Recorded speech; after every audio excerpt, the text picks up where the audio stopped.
ಸೇರ್ಪಡೆಯನ್ನು ಉದ್ದೇಶಿಸಿ ನಮ್ಮ ರಾಜ್ಯ ಕಾರ್ಯದರ್ಶಿಯಾದ ಅಂಗಡಿ ಚಂದ್ರು ಅವರು ದಯಮಾಡಿ ಎರಡು ಆಡಬೇಕಾಗಿ ಉದ್ದೇಶ. ಈಗಾಗಲೇ ದೇಶಾದ್ಯಂತ ಯಾರೂ ಮಾಡಲಾರದಂತಹ ಒಂದು ಪ್ರಾಮಾಣಿಕ ಪ್ರಯತ್ನ social democratic party of India ಮಾಡ್ತಾ ಇದೆ. ಕಾರಣ ಇಷ್ಟೇ, ಈ ದೇಶದಲ್ಲಿ ಸ್ವಾತಂತ್ರ್ಯ ಬಂದಾಗಿನಿಂದಲೂ ಕೂಡ ಈ ದೇಶದ ಜನ ಬಹಳ ಸಂತೋಷವಾಗಿದ್ದಾರೆ ಅಂತಂದ್ರೆ ಅದು ಸುಳ್ಳು. ಅದು ಮುಸಲ್ಮಾನ ಧರ್ಮದವರು ಇರ್ಬೋದು, ಕ್ರೈಸ್ತ ಧರ್ಮದವರು ಇರ್ಬೋದು, ಹಿಂದೂ ಧರ್ಮದಲ್ಲಿರ್ತಕ್ಕಂಥವ್ರು ಕೂಡ ಹಲವಾರು ಜಾತಿಯ ಪರಿಸ್ಥಿತಿಯ ನೋಡಿದ್ರೆ ನಾವು ಈ ಭಾರತ ಒಂದು ಅತಂತ್ರ ಸ್ಥಿತಿಯಲ್ಲಿದೆ ಅಂತ ಅನಿಸ್ತದೆ. ಇದನ್ನ ಅಂಗೈ ಹುಣ್ಣಿಗೆ ಕನ್ನಡಿ ಬೇಕಾ ಅಂತಕ್ಕಂಥದ್ದು ಅನ್ನೋದಾದ್ರೆ ನಮಗೆ ಅಂಗೈ ಹುಣ್ಣಿಗೆ ಕನ್ನಡಿ ಬೇಕಾಗಿಲ್ಲ. ಆ ರೀತಿ ಒಂದು ಪರಿಸ್ಥಿತಿ ನಿರ್ಮಾಣ ಆಗಿದೆ. ಈ ದೇಶಕ್ಕೆ ರಾಜಕೀಯ ಪಕ್ಷಗಳಾಗಿರ್ತಕ್ಕಂತಹ ಮಹಾನ್ ಏನು ಹಿಂದುತ್ವದ ಅಜೆಂಡವನ್ನೇ ಇಟ್ಕೊಂಡು ಬಂದಿರುವಂತಹ ಬಿಜೆಪಿ ಪಕ್ಷ ಮತ್ತೆ ಈ ದೇಶದಲ್ಲಿ ಬಹಳಷ್ಟು ವರ್ಷಗಳ ಕಾಲ ದೇಶವನ್ನು ಆಳ್ವಿಕೆ ಮಾಡಿದಂತಹ ಕಾಂಗ್ರೆಸ್ ಪಕ್ಷ ಎರಡೂ ಕೂಡ ಅಣ್ಣ ತಮ್ಮನಾಗಿ ಕೆಲಸವನ್ನು ಮಾಡಿ ಈ ದೇಶವನ್ನ ಅರಾಜಕತೆಗೆ ತಂದಿಟ್ಟಿದ್ದಾರೆ. ಇವರು ಬಿಜೆಪಿಯಲ್ಲಿ ಒಂದು ಕಡೆ ಯಾವುದೇ ರೀತಿಯ ಜನಪರವಾದಂತಹ ಕೆಲಸಗಳನ್ನು ಮಾಡ್ತಾ ಇಲ್ಲ, ಕಾಂಗ್ರೆಸ್ ಕೂಡ ಬಂದಾಗಲೂ ಕೂಡ ಜನಪರವಾದ ಕೆಲಸ ಮಾಡ್ತಾ ಇಲ್ಲ. ಈ ದೇಶದಲ್ಲಿ ದೇವಸ್ಥಾನಗಳ ಮುಂದೆ, ಚರ್ಚ್ಗಳ ಮುಂದೆ, ಮಸೀದಿಗಳ ಮುಂದೆ ಇನ್ನೂ ಕೂಡ ಜನ ಭಿಕ್ಷೆ ಬೇಡ್ತಿದ್ದಾರೆ ಅಂತಂದ್ರೆ ಇವರು ಇಷ್ಟು ವರ್ಷಗಳ ಕಾಲ ರಾಜಕೀಯ ಮಾಡಿದವರು ಈ ದೇಶವನ್ನ ಭಿಕ್ಷಾಟನೆಗೆ ತಳ್ಳಿದ್ದಾರೆ ಅಂತಕ್ಕಂಥದ್ದು ನಮ್ಮೆಲ್ಲರ ಕಣ್ಣಿಗೆ ಕಾಣಿಸದ ಬಂದಿದೆ. ನೀವು ನೋಡಿರ್ಬೋದು, ಈ ಜನಗಳಿಗೆ ಒಂದು ಹುಚ್ಚೆ ಬಿತ್ತು, ಮೋದಿ ಮೋದಿ ಮೋದಿ ಅಂತಕ್ಕಂಥದ್ದು. ಮೋದಿಯವರು ಬಂದ್ಬಿಟ್ರೆ ಈ ದೇಶದಲ್ಲಿ ಏನೋ ಆಕಾಶದಲ್ಲಿ ಇಟ್ಟು ಜನ ಎಲ್ಲ ಆಕಾಶದಲ್ಲಿ ಹಾರಾಡ್ತಾರೆ ಅಂತೇಳಿ ಬಂದು ಆಯ್ತು. ಈ ದೇಶವನ್ನು ಹರಾಜಿಟ್ಟದ್ದು ಆಯ್ತು. ಕೋಟಿಗಟ್ಟಲೆ ಅವರು ಬಟ್ಟೆ ಬರಗಳನ್ನು ಹಾಕಿ ಈ ದೇಶವನ್ನ ಮಾರಾಟ ಮಾಡಿ ವಿದೇಶದಲ್ಲಿ ಸುತ್ತೋದೇ ಅವರ ದಿನನಿತ್ಯದ ಕೆಲಸಗಳಾಯ್ತು. ಕೊನೆಗೆ ದಲಿತರು, ಆದಿವಾಸಿಗಳು, ಮುಸಲ್ಮಾನರಿಗೆ ಆಸ್ತಿ ಇದ್ರೂ ಕೂಡ ಸುಮಾರು 85,000 ಎಕರೆ ಎಷ್ಟು ವಕ್ಫ್ ಆಸ್ತಿಯನ್ನ ಎನ್ಕ್ರೋಚ್ ಒತ್ತುವರಿ ಮಾಡಿರ್ತಕ್ಕಂಥದ್ದು ಕೂಡ ನಮಗೆ ಗೊತ್ತಿದೆ.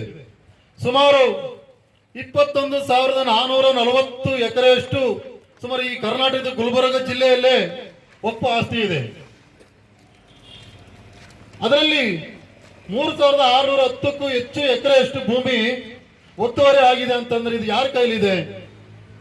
ಯಾದಗಿರಿ ಅಂತ ಸ್ಥಳದಲ್ಲೇ ಸುಮಾರು 123 ಎಕರೆಯಷ್ಟು ಒತ್ತುವರಿ ಆಗಿದೆ. ಒಟ್ಟಾರೆ 85,000 ಎಕರೆ ಭೂಮಿಯನ್ನ ಒತ್ತುವರಿ ಮಾಡಿ ಭೂಮಿಯನ್ನ ಕಬಳಿಸಿರ್ತಕ್ಕಂಥ ವಿಚಾರವನ್ನು ಇಟ್ಕೊಂಡು ದೇಶಾದ್ಯಂತ social democratic party of India ಒಂದು ಪ್ರಾಮಾಣಿಕ ಪ್ರಯತ್ನ ಮಾಡ್ತಿರೋದು ಏನು ಅಂತಂದ್ರೆ ಕೇವಲ ಇದು ಬಿಜೆಪಿ ವಿರುದ್ಧ ಅಂತಲ್ಲ, ಕಾಂಗ್ರೆಸ್ ವಿರುದ್ಧವೂ ಸೇರಿದೆ.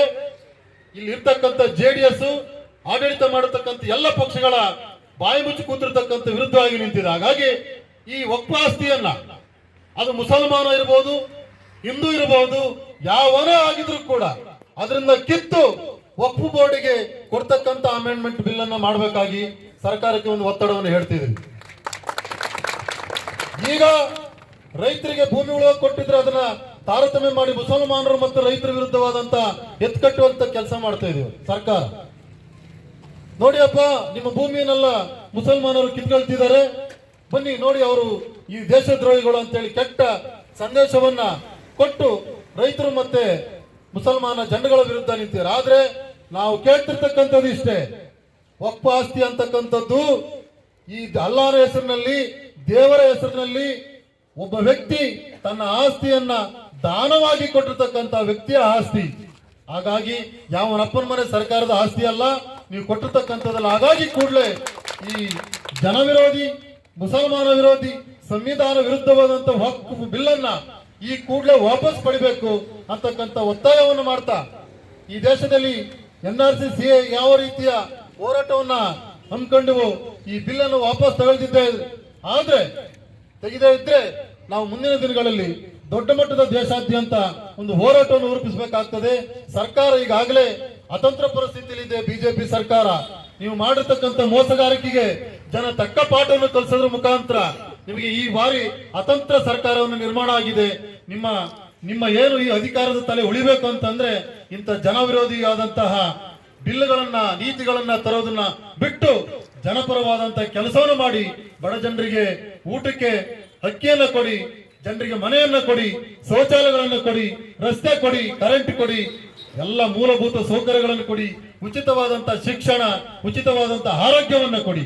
ನಿಮ್ಮ ಯೋಗ್ಯತೆಯನ್ನ ಉಳಿಸ್ಕೊಳ್ಳೋದಾದ್ರೆ ಈ ರೀತಿಯ ವ್ಯವಸ್ಥೆಯನ್ನು ಮಾಡೋದ್ರ ಮುಖಾಂತರ ಜನರ ಮುಂದೆ ನಿಮ್ಮ ಮುಖವನ್ನು ತೋರಿಸಿ, ಬದಲಾಗಿ ಭೂ ಕಳ್ಳತನಕ್ಕೆ ಸಿದ್ದರಾಮಯ್ಯ ಸರ್ಕಾರವನ್ನು ಇದೇ ಮಾಡಿದ್ದು.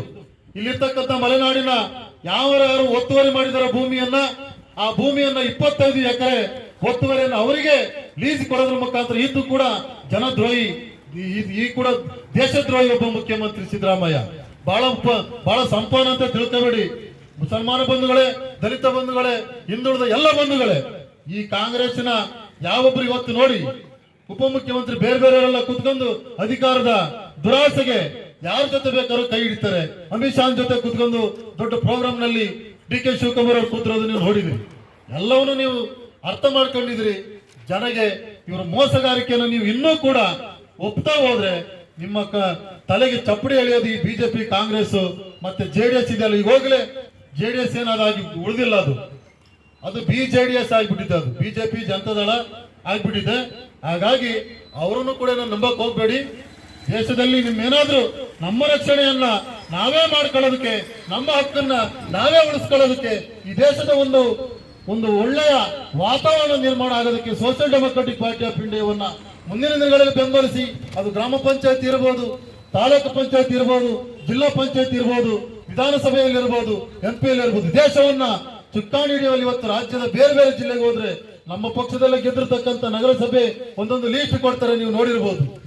ಈಗಾಗಲೇ ನಮ್ಮ ಕಡಿಮೆ ಅವಧಿಗೆ ನಮ್ಮ ಆರಿಫ್ ಅವರು ಕೂಡ ಮೆಂಬರ್ ಆಗಿ ಬಂದಿರತಕ್ಕಂಥದ್ದು ಒಂದು ಒಳ್ಳೆಯ ಸೂಚನೆ. ಈ ಹಾಲ್ದವರಿಗೆ ಕಾಂಗ್ರೆಸ್, ಬಿಜೆಪಿ, ಜೆಡಿಎಸ್ ಅನ್ನು ತಿರಸ್ಕರಿಸಿದ್ದೀವಿ, ಅವರ ಮೋಸಗಾರಿಕೆಯನ್ನು ತಿರಸ್ಕರಿಸಿದ್ದೀವಿ ಅಂತಕ್ಕಂಥ ಒಂದು ಸೂಚನೆ ಕೊಡೋದ್ರ ಮುಖಾಂತರ ನಮ್ಮ ಪಕ್ಷಕ್ಕೆ ಒಂದು ಶಕ್ತಿಯನ್ನು ಕೊಟ್ಟಿದ್ದಾರೆ ಜನ. ಅವರಿಗೆ ನಾನು ಹೃತ್ಪೂರ್ವಕವಾಗಿ ಹೊಂದಿಸ್ತಾ ಈ ಒಂದು ವಕ್ಫ್ ಬಿಲ್ ಈ ಕೂಡಲೇ ರದ್ದಾಗಬೇಕು, ಜನಪರವಾದಂತಹ ಕೆಲಸ ಕಾರ್ಯಗಳು ಸರ್ಕಾರಗಳಿಂದ ಆಗ್ಬೇಕು ಅಂತಕ್ಕಂಥ ಮಾತನ್ನು ಹೇಳ್ತಾ इस मुल्क के अंदर हमें जो यहाँ पर जिंदगी गुजार रहे हैं, इस मुल्क के अंदर औरों का जितना हक है कि उतना ही हक मुस्लिम समाज का है, ये हमें जानना चाहिए। और दूसरी बात क्या बोले तो अगर उतना भी अगर आपको नहीं मालूम है, इंडिया गेट के ऊपर जो शहीदों की इस मुल्क के वास्ते जो कुर्बानी दिए, इस मुल्क के वास्ते जो खून पसीना बहाए, इस मुल्क के वास्ते जो अपने बच्चों को गिरवी रखे, इस मुल्क के वास्ते अपने जिंदगी को लगाए, ऐसे कोई कम्युनिटी है इस देश की हिफाजत करने के लिए, इस कम्युनिटी की हिफाजत करने के लिए बोले तो वो मुस्लिम समाज की कम्युनिटी है और बिछड़े हुए लोगों की कम्युनिटी है। दोस्तों, बुजुर्गों, भाइयों, इस वक्त के अंदर ऐसे हालात के अंदर हमें हर दिन नवे बिल लगा को हमें जो सताया और तकलीफ दिया जा रहा है। दोस्तों, बुजुर्गों, भाइयों, आप लोग जानते हैं ये वक्फ की जो प्रॉपर्टी है, क्या वक्फ की प्रॉपर्टी सिर्फ मुस्लिम कम्युनिटी के पास है क्या? मैं आप लोगों से सवाल कर रहा हूँ, ये मुस्लिम प्रॉपर्टी की खाली मुस्लिम लोगों के पास है क्या? इनकी जो प्रॉपर्टी है वो हिंदूज को भी दी गई, वक्फ की गया है। इनकी जो प्रॉपर्टी सिखों को भी दिया है, वो वक्फ है उनके वास्ते। सिर्फ मुसलमानों के ऊपर क्यों ये आते हैं?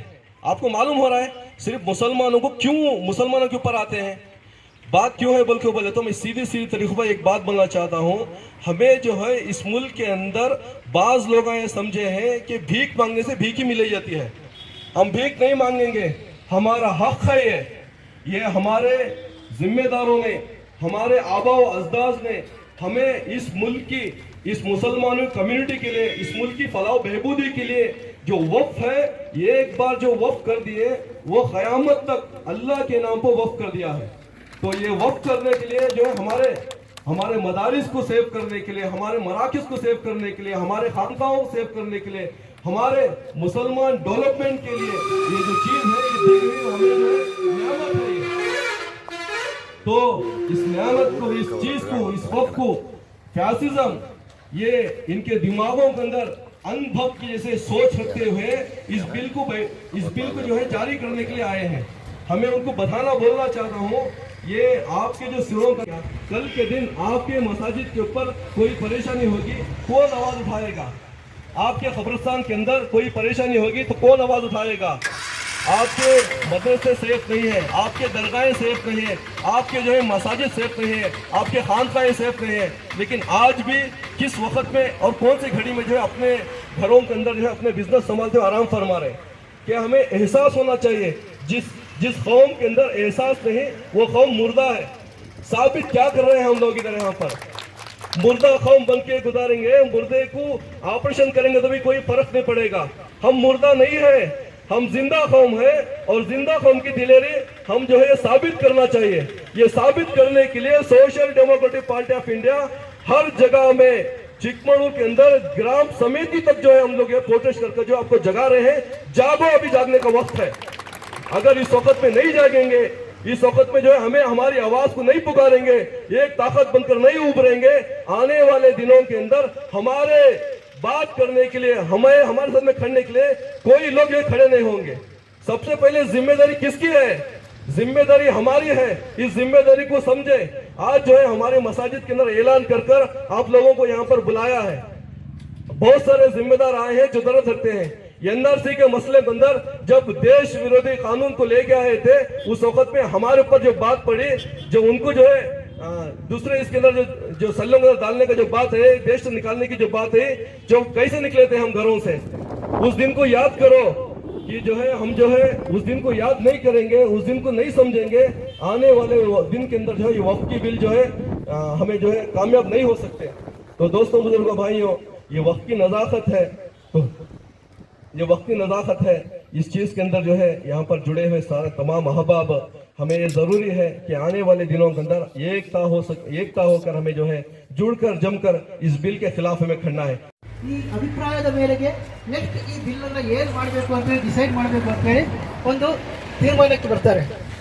ಈ ತೀರ್ಮಾನದ ಪ್ರಕಾರ ಜಾಯಿಂಟ್ ಪಾರ್ಲಿಮೆಂಟರಿ ಕಮಿಟಿಯಲ್ಲಿ ಸುಮಾರು 20 ಮೆಂಬರ್ಗಳಿದ್ರು. ಅದರಲ್ಲಿ 6 ಮೆಂಬರ್ಗಳು ಈ ಬಿಲ್ನಲ್ಲಿ ಸಂವಿಧಾನ ವಿರೋಧಿ ಅಂಶಗಳಿದ್ದಾವೆ ಅಂತ ಹೇಳ್ಬಿಟ್ಟು ಅಧ್ಯಕ್ಷರನ್ನ ಕೊಟ್ಟರು ಕೂಡ ಇವರನ್ನ ಅಂಗೀಕರಿಸ್ತಾ ಇಲ್ಲ. ಮತ್ತು ಪೂರ್ತಿ ದೇಶಾದ್ಯಂತ 6 ಕೋಟಿಗಿಂತ ಹೆಚ್ಚು ಇಮೇಲ್ಸ್ಗಳನ್ನ ಕಳಿಸಿ, ನೀವು ಈ ತರ್ತಕ್ಕಂಥ ಬಿಲ್ಲು ಸಂವಿಧಾನ ವಿರೋಧಿ, ಈ ಬಿಲ್ಲಲ್ಲಿ ಯಾವುದೇ ಸಂವಿಧಾನಕ್ಕೆ ಒಂದು ಉಪಯೋಗ ಆಗುವಂತಹ ಮತ್ತು ಯಾವುದೇ ಸಮುದಾಯಕ್ಕೆ ಉಪಯೋಗ ಆಗುವಂತಹ ಅಂಶಗಳು ಇಲ್ಲ ಅಂತಕ್ಕಂಥ ಒಂದು ಮೇಲ್ಸ್ಗಳನ್ನ ಕಳಿಸಿದ್ರು ಕೂಡ ಆ 6 ಕೋಟಿ ಇಮೇಲ್ಸ್ಗಳಿಗೂ ಯಾವುದೇ ಉತ್ತರವನ್ನು ಕೊಡ್ತಾ ಇಲ್ಲ. ಮತ್ತು ಈ ಜಾಯಿಂಟ್ ಪಾರ್ಲಿಮೆಂಟರಿ ಕಮಿಟಿಯ ಮೆಂಬರ್ಗಳು ಬೆಂಗಳೂರಿಗೆ ಬರ್ತಾರೆ ಕರ್ನಾಟಕದಲ್ಲಿ ಈ ಬಿಲ್ನ ಬಗ್ಗೆ ಅಭಿಪ್ರಾಯವನ್ನ ಕಲೆಕ್ಟ್ ಮಾಡಲಿಕ್ಕೆ. ಆದ್ರೆ ಯಾವುದೇ ಒಂದು ನಮ್ಮ ಸಮುದಾಯದ ಲೀಡರ್ಗಳಿಗೆ ಮೀಟ್ ಮಾಡೋದಿಲ್ಲ ಇವರು. ಏನು ನಮ್ಮ ಮಾಜಿ ಅಧ್ಯಕ್ಷರು ಹೇಳಿದ್ರು, ಇವರು ಸಮುದಾಯದ ಸಬಲೀಕರಣಕ್ಕೆ ತರ್ತಿರೋದು, ಬಟ್ ಸಮುದಾಯದ ಯಾರ ಹತ್ರನೂ ಮಾತಾಡಲ್ಲ ಇವರು. ಇವ್ರಿಗೆ ಇಷ್ಟ ಬಂದಂಗೆ ಇವ್ರು ಮಾಡಬೇಕು ಸುಮ್ಮನೆ. ಇದು ಆಕ್ಚುಲಿ ಆಗಿ ಎಲ್ಲಾ ಜನಗಳು ಅರ್ಥ ಮಾಡ್ಕೋಬೇಕು. ಇದು ಒಂದು ಸಮುದಾಯದವರು ತಮ್ಮ ಹಕ್ಕಿಗೋಸ್ಕರ ಹೋರಾಡ್ತಾ ಇರೋದಲ್ಲ. ಇದು ಬಿಜೆಪಿ ಸರ್ಕಾರ ಸಂವಿಧಾನ ವಿರೋಧಿ ಕಾರ್ಯಗಳನ್ನು ಮಾಡ್ತಾ ಇದೆ. ಇದಕ್ಕೋಸ್ಕರ ನಾವಿಲ್ಲಿ ಸೇರಿರೋದು. ಯಾರೇ ಸಂವಿಧಾನವನ್ನು ಪ್ರೀತಿಸ್ತಾರೋ, ಸಂವಿಧಾನವನ್ನು ಗೌರವಿಸ್ತಾರೋ ಅವರೆಲ್ಲರೂ ಕೂಡ ಈ ಒಂದು ಹೋರಾಟದಲ್ಲಿ ಪಾಲ್ಗೊಳ್ಳಲೇಬೇಕು. ಯಾಕಂದ್ರೆ ಇವರು ಒಂದು ಮುಸ್ಲಿಮರ ಹೆಸರಲ್ಲಿ ಸಮುದಾಯದ ಮೇಲೆ ದಬ್ಬಾಳಿಕೆ ಮಾಡೋ ಹೆಸರಲ್ಲಿ ಒಂದು ದಬ್ಬಾಳಿಕೆ ಸಮುದಾಯದ ಮೇಲೆ ಮಾಡ್ತಾ ಇಲ್ಲ.